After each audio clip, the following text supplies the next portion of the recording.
प्रधानमंत्री नरेंद्र मोदी ओडिशा गस्तर ऐतिहासिक गस्त निर्वाचन कारण ये गोटे बड़ केमती देखते कारण प्रधानमंत्री मिशन मोड रे निश्चय भाव में प्रधानमंत्री नरेंद्र मोदी जी कही पूर्वोदय ही विकास सूर्योदय हम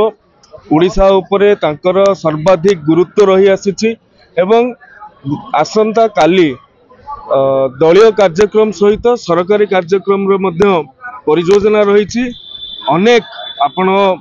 जातीय राजपथ ठू आरंभ करी रेलपथ ठू रेलवाई ठू आरंभ करी गैस पाइपलाइन पर्यंत ए सबुर जो भाव में हजार हजार कोटी टंका नरेंद्र मोदी जी ओडिशा को भेटी दौरान ये ओडिया प्रति नरेंद्र मोदी भल पाइबा को व्यक्त करुच्ची एवं ओडिशार 87% ऊर्ध्व ओडिया हृदय नरेंद्र मोदी जी अच्छा जोटा कि आसंता काली तार एक ऐतिहासिक एवं अविस्मरणीय मुहूर्त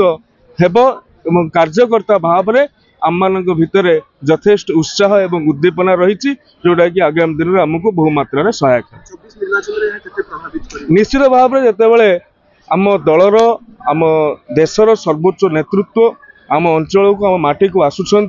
कार्यकर्ता माने अत्यंत उत्साहित अच्छा। धन्यवाद।